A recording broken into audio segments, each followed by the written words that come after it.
आज का जो टॉपिक है वो है ऑपरेटर ओवरलोडिंग। इससे पहले हम फंक्शन ओवरलोडिंग प्रीवियस सब्जेक्ट उसके अंदर पढ़ चुके हैं।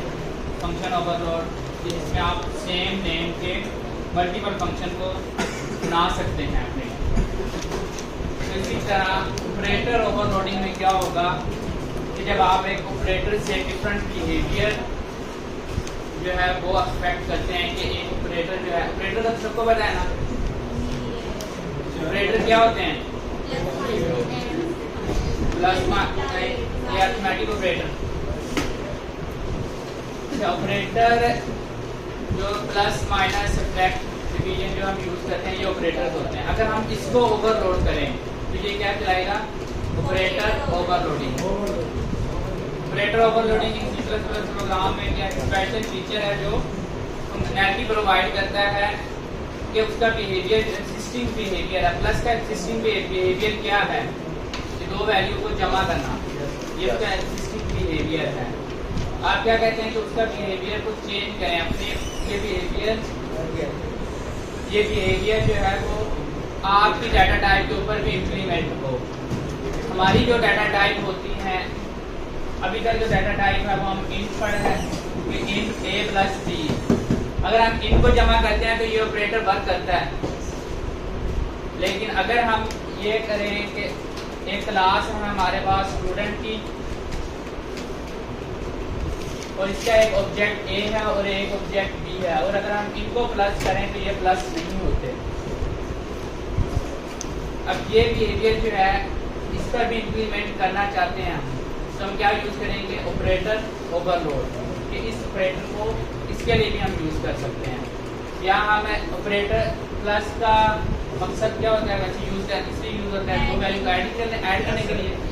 हम चाहते हैं कि इसका काम ये हो कि ये जो दो स्ट्रिंग है उनको भी साथ में जोड़े, आपस में कॉन्कैटिनेट करें। तब भी हम क्या करते हैं? इस ओवरलोड कर देते हैं, इसका बिहेवियर चेंज कर देते हैं, या स्ट्रिंग को आपस में जोड़ देता है। जैसे हमने पहले ये फंडामेंटल प्रोग्रामिंग के अंदर स्ट्रिंग कॉन्कैटिनेट पढ़ा है, याद है? तो उसमें हम ये कॉन्कैटिनेट करते हैं कि इसको उसका बिहेवियर चेंज कर देते हैं। अच्छा, ये क्या है? मैकेनिज्म है special meaning to an operator is known as operator overloading. तो उसको एक स्पेशल ये ऐसा मैकेनिज्म है जिसके अंदर क्या करते हैं? उसको एक मीनिंग दे देते हैं कि ये काम ये करेगा, ये ऑपरेटर अब ये काम करेगा। जो हम डिफाइन करेंगे ये वो काम करेगा। जो अब हम कुछ भी उसके अंदर डिफाइन कर सकते हैं। ऑपरेटर ओवरलोडिंग की डेफिनेशन के अंदर हम जो चीज़ डिफाइन करेंगे वो उसके अकॉर्डिंग वर्क करेगा। अच्छा, ओवरलोड करते क्यों हैं? एक तो ये है कि इम्प्रूव रीडेबिलिटी से हमारी जो है वो बेहतर होती है। रीडेबिलिटी मतलब यहाँ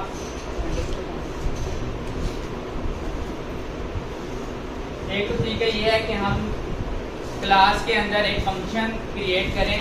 डॉट ऑपरेटर हम क्या करते हैं? यूज करते हैं एक्सेस करने के लिए मेंबर्स को। तो ये क्या है? एक मेंबर होगा इस क्लास के वेक्टर क्लास का।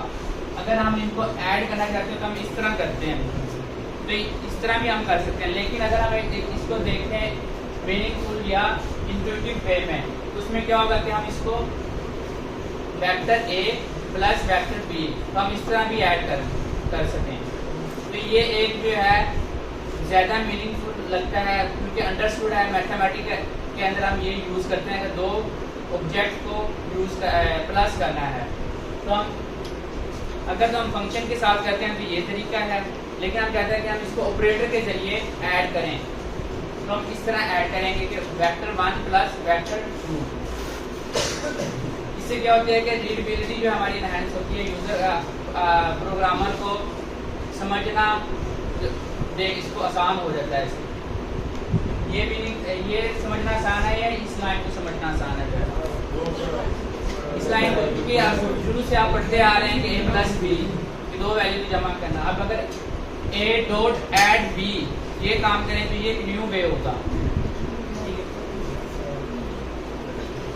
इनहैंस यूजिबिलिटी, हमारी यूजिबिलिटी इनहैंस होती है कि ये नेचुरल। लास्ट क्लास में scope resolution operators, double colon जो हम यूज़ करते हैं इसको बोलते हैं स्कोप रेजोल्यूशन ऑपरेटर, ये चेंज नहीं हो सकते इनके मीनिंग।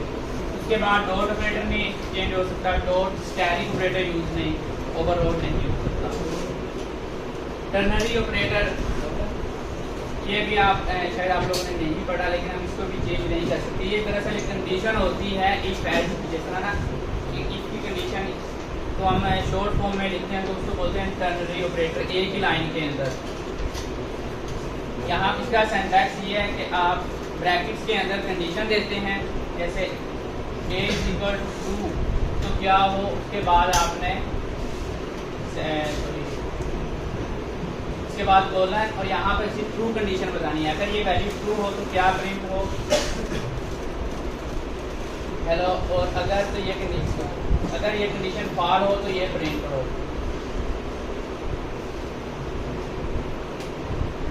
इसके लिए आपने यहाँ पर कंडीशन देनी होती है, उसके बाद क्वेश्चन मार्क, ठीक है, और उसके बाद true condition.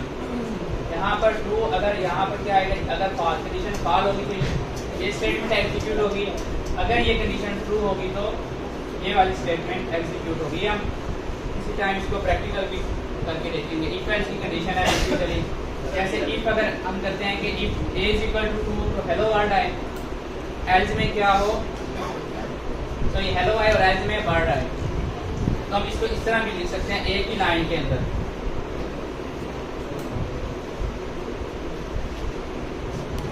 Size of operators और टाइप आईडी ऑपरेटर्स, ये भी दो ऑपरेटर्स होते हैं जो अभी तक हमने नहीं पढ़ेगा। साइज ऑफ तो शायद बड़ा हो, अरे का साइज निकालने के लिए हमने फंक्शन यूज किया है, सिर्फ ये वो एग्जांपल दी गई है यहाँ पर। अच्छा, इम्प्लीमेंट करने का तरीका क्या है इसका, इसमें operator overloading achieve by defining special member function. Special member function का पता है ना सबको, क्लास के अंदर कुछ मेंबर्स ऐसे होते हैं जो स्पेशल होते हैं, जैसे कंस्ट्रक्टर, डिस्ट्रक्टर, याद है कि नहीं? कंस्ट्रक्टर वैल्यू को इनिशियलाइज करने के लिए यूज करते हैं, तो वो एक स्पेशल मेंबर फंक्शन है क्लास का। डिस्ट्रक्टर जो है वो भी एक स्पेशल मेंबर फंक्शन है क्लास का। इसी तरह जो है ऑपरेटर ओवरलोडिंग भी एक स्पेशल मेंबर फंक्शन है क्लास का। ये क्लास के मेंबर भी हो सकते हैं और नहीं भी हो सकते। तो ये क्या है, स्पेशल मेंबर फंक्शन है। समटाइम ये क्या होता है, non member function. Member function का पता है सबको, ऐसे फंक्शन जो क्लास के अंदर होते हैं, क्लास के अपने होते हैं, बनाए और डिफाइन किए होते हैं, वो उसके मेंबर फंक्शन है। और जो उससे बाहर होंगे क्लास से, वो क्या होंगे, वो नॉन मेंबर फंक्शन। अच्छा, अब इसका डिफाइन करने का तरीका क्या है कि आप क्या करेंगे, ऑपरेटर का कीवर्ड यूज करेंगे और साथ में जिस ऑपरेटर को ओवरलोड करना है, यहाँ पर हमें प्लस को ओवरलोड करना है तो प्लस, माइनस को करना है तो माइनस, तो इसी तरह यहाँ पर डिवाइड मल्टीप्लाई जो भी आप यूज करना चाहते हैं वो आप कर सकते हैं। इसका सिंटैक्स देखें, जैसे फंक्शन का, एक फंक्शन को डिक्लेयर करने के लिए क्या होता है, उसकी रिटर्न टाइप होती है। बेसिकली ये है एक फंक्शन ही, जस्ट उसका क्या करना है, हमने ऑपरेटर यूज करना है। इसके अंदर जो नेम होगा ना, फंक्शन का नेम, वो क्या होना चाहिए, कोई एक ऑपरेटर होना चाहिए। ऑपरेटर का कीवर्ड एज इट इज आएगा, उसके बाद यहाँ पर सिंबल आएगा ऑपरेटर का। ऑपरेटर क्या हो सकता है, कुछ भी, प्लस, माइनस, डिवीजन, जो भी आप यूज करना चाहते हैं। उसके बाद इसको आप आर्गुमेंट देंगे और इसके बॉडी के अंदर कि जब ये ऑपरेटर यूज हो तो ये क्या वर्क करे, वो डिफाइन आप इसकी बॉडी के अंदर करेंगे। क्लियर है? मेंबर फंक्शन क्या होते हैं, क्लास के अंदर जो होते हैं उसके अपने वो मेंबर फंक्शन होते हैं।